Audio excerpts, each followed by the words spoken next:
సుందరరామరెడ్డి గారు, నెలకి ఒక 15-20 రూపాయలు శాలరీ వచ్చే ఒక ఎంప్లాయీ జెన్యున్గా వెల్త్ని క్రియేట్ చేయడం అనేది పాసిబిలిటీ అవుతుందా?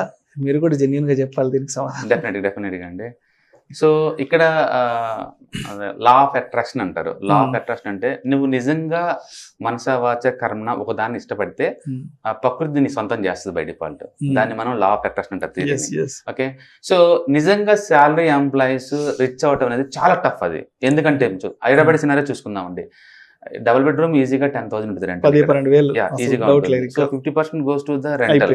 తర్వాత యూటిలిటీ పే చేసుకోవాలి మీరు, like net bill, telephone bill, water bill, current, kids ఉంటే స్కూల్, ఇవన్నీ వేసిన తర్వాత అక్కడ మిగలడానికి ఎంత మిగిలింది అనుకోండి, అది కూడా స్మాల్ ప్లెజర్స్ ఉంటాయి కదా, సినిమాకి వెళ్ళటం, ఒక వీకెండ్ కట్ వెళ్ళటం సరిపోతుంది. సో అక్కడ నిజంగా salary employees wealth long term లో క్రియేట్ చేస్తారా అంటే నన్ను అడిగితే సర్వైవ్ అవటమే చాలా టఫ్, ఛాలెంజింగ్. సిటీస్ లో సస్టైన్ కావడం కష్టం, రైట్. అందుకని ట్రెడిషనల్ మోడల్స్ లో ఇలా ఫస్ట్ ఎక్స్పెండిచర్ పెట్టుకుంటూ పోయి మిగిలితే ఇన్వెస్ట్ చేద్దాము అనుకుంటే మాత్రం మీరు ఎప్పుడు రీచ్ అవ్వలేరు, ఎప్పటికి మీరు అవ్వలేరు.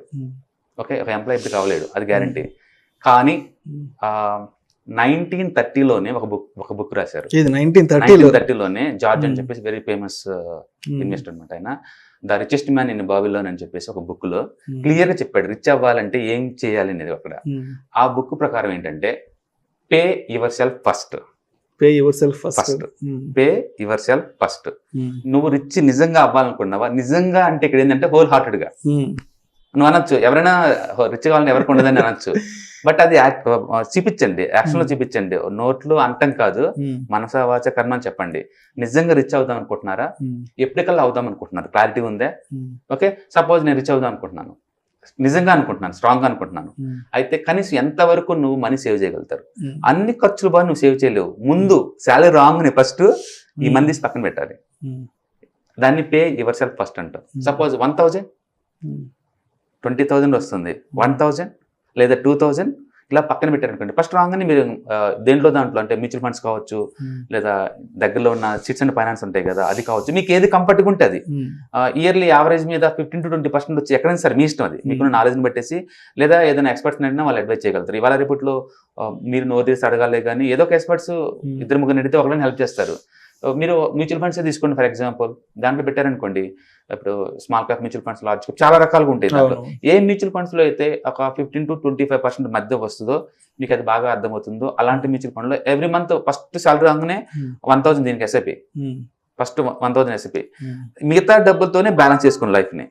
మిగతా లైఫ్ కావాలంటే డబుల్ డ్యూటీ చేయండి. లేదు అంటే ఇద్దరు వైఫ్ అండ్ హస్బెండ్స్ ఇద్దరు జాబ్కి వెళ్ళండి. ఒకరి శాలరీని షిఫ్ట్ చేసుకుంటూ పోతున్నారు అనుకోండి, ఈ అమౌంట్ కాంపౌండ్ అవుతా పద్దు ఓవర్ పీరియడ్ ఆఫ్ టైమ్ లో. ఒక 20 years తర్వాత డెఫినెట్ గా ఈ మనీ వాళ్ళ కిడ్ కోటేషన్ చేస్తారు. అందుకని pay yourself first concept ప్రకారం మీరు ఫస్ట్ ఫ్యూచర్ కోసం దాచండి, మిగతా డబ్బును మాత్రమే ఎక్స్పెండిచర్ వాడండి. మీరు ఎలా ఎక్స్పెండ్ చేస్తారని మీ ప్లానింగ్, అది ఓవరాల్ ప్లానింగ్. ఆ పద్ధతి ప్రకారం అయితే మీరు ఖచ్చితంగా రిచ్నెస్ అవుతారు. అండ్ వరల్డ్ లో ప్రూవ్ చేశారు. మీరు కనుక రిలయన్స్ గ్రోత్ ఫండ్ కనుక చూస్తే 100 రూపీస్, అదే 10 రూపీస్ ఉన్న ఎన్ఏవి 1000 రూపీస్కి వెళ్ళిందండి 2017లోనే. అంటే ₹1,00,000 ఇన్వెస్ట్ చేసిన ఇండియాలో ప్రతి ఒక్కరికి ఆ ఫండ్ లో ₹1,00,00,000 వచ్చినాయి. నేను స్టాక్ మార్కెట్ లో ఉన్నా కాబట్టి నేను ఎగ్జాంపుల్ స్టాక్ మార్కెట్ చూసుకున్నాను. మీరు ఎక్కడ దేంట్లో పెట్టచ్చు, మీరు మీ ఇష్టం, రియల్ ఎస్టేట్ కావచ్చు, సిటిజన్ ఫైనాన్స్ కావచ్చు, మీకు ఎక్కడ కంఫర్ట్ అనిపిస్తుంది అక్కడ పెట్టుకోండి. But me pay yourself first ప్రకారం ఏంటంటే ఫస్టే పెట్టాలి, శాలరీ వచ్చిన తర్వాతనే. మిగిలిన తర్వాత నేను పెడతా అనే కాన్సెప్ట్ వదిలేయండి, మీకు మిగిలే ఛాన్సే లేదు. మీకు 20,000 తగ్గట్టు ఖర్చులు ఉంటాయి, 30,000 తగ్గట్టే ఖర్చులు డిజైన్ అవుతాయి, 1,00,000 అయినా 1,00,000 తగ్గట్టే ఖర్చులు డిజైన్ అవుతాయి.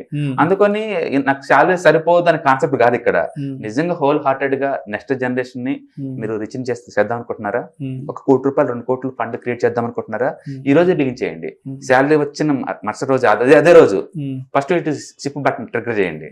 Okay, long term point of ఈ మనీ కాంపౌండ్ అవుతా పోతుంటది.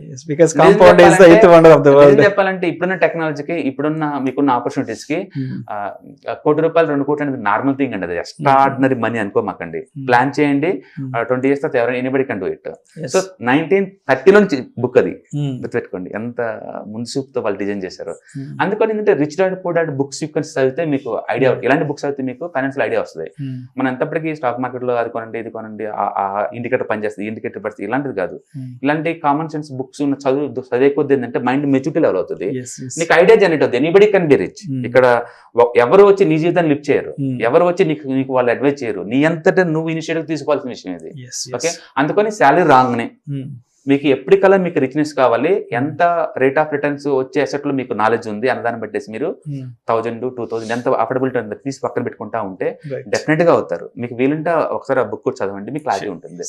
The richest man in the Babylon, George Wright. It's good book. So 1930లో రిలీజ్ అయిన బుక్ అది, but still it's relevant current generation కూడా. అందుకని శాలరీస్ ఎంప్లాయీసే కాదండి, even daily wager also can be rich. I can give the guarantee. But pay yourself first. కొంత డబ్బు తీసి పక్కన పెట్టాలి, డబ్బులు చాలా రాగానే. అంతేగాని ఖర్చులు అన్ని అయిపోయిన తర్వాత అంటే అది అయ్యే కాన్సెప్టే కాదు. చిన్న జీవితాలు చిన్న ఖర్చులు, పెద్ద జీవితాలు పెద్ద ఖర్చులు, అందరికీ అంతే ఉంటుంది. అందుకని హానెస్ట్ గా నిజంగా ఎవరికైనా రిచ్ అవుదామని అంటే గనక ఆ ఫైనాన్షియల్ ప్లాన్ కనుక ఉంటే గనక మీకు పేమెంట్ వచ్చిన రోజే, శాలరీ వచ్చిన రోజే వెంటనే ఇన్వెస్ట్మెంట్స్ ఫైనాన్స్ కావచ్చు, లేదా మీకు ఏదైతే మేనేజ్ చేయగలుగుతారో, లేదా వేరే వాళ్ళు ఎవరైనా అడ్వైజ్ తీసుకున్నా సరే మీరు అవ్వచ్చు. నెక్స్ట్ జనరేషన్ ని రిచ్ చేసే టాలెంట్ అంత మైండ్ మీకు ఉంది ఆల్రెడీ, ఎఫర్ట్నెస్ మీ దగ్గర ఉంది, మీకు ఆపర్చునిటీ ఉంది. తక్కువ శాలరీ అనేది ఒక ఎక్స్క్యూజ్ మాత్రమే నాకు తెలిసి. ఓకే, డబుల్ బెడ్రూమ్ బదులు సింగిల్ బెడ్రూమ్ లో ఉండండి, సింగిల్ బెడ్రూమ్ బదులు సింగిల్ రూమ్ లో ఉండండి, సింగిల్ రూమ్ బదులు అవుట్స్కట్స్ లో ఉండండి.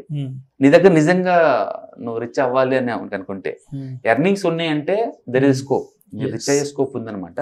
అందుకని ఖర్చులు తగ్గించుకోండి. చెప్పడం చాలా easy, I can understand, but మీకు ఆ కమిట్మెంట్ ఉంది కదా, do it now. Okay, you can start right. Okay, so scope ఉంది సార్. అండ్ చాలా మందికి ఈజీ అయ్యే క్వశ్చన్ అండి ఆన్సర్ కూడా ఇది. సుమన్ టీవీ మనీ వాళ్ళకి నేను ఇచ్చే బెస్ట్ సజెషన్ ఏంటంటే, పే యువర్ సెల్ఫ్ ఫస్ట్. మీకు ఏదన్నా మనీ వచ్చింది అంటే కొంత తీసి మనీ పక్కన పెట్టండి, దీన్ని ప్యాసివ్ ఇన్కమ్ కోసం వాడండి. డెఫినెట్ గా ఈ టీవీ ఛానల్ నీ వెనుకుంది, మీ ఫైనాన్షియల్ పార్ట్నర్ గా ఉంటారు. మీకు ఏదన్నా ఈ ఏరియాలో మీకు అడ్వైస్ కావాలన్నా సరే you can shoot out the feedback. మేము చేస్తే దాని మీద ప్రోగ్రామ్ చేస్తాం, మీకు హెల్ప్ చేయడానికి మేము రెడీగా ఉన్నామండి. ఇందులో కమర్షియల్ ఇంట్రెస్ట్ అంటూ ఏం లేదు. మిమ్మల్ని మంచి హోదాలో సొసైటీలో చూడాలనేది మా తరపు నుంచి, మా టీవీ ఛానల్ నుంచి మాకు వరకు. Thank you so much Sundararam Reddy గారు. స్టాక్ మార్కెట్స్కి సంబంధించిన అనేక రకాల కొత్త విషయాల గురించి తెలియజేస్తారు. అదేవిధంగా వెల్త్ క్రియేషన్కి సంబంధించి కూడా చాలా మంచి టాపిక్స్ మాకు అందించారు. Thank you sir, thank you so much. ప్రేక్షకులకి ఏమైనా సందేహాలు ఉంటే స్టాక్ మార్కెట్స్కి సంబంధించి, ఇన్వెస్ట్మెంట్స్కి సంబంధించి అండ్ మీ క్వశ్చన్స్ని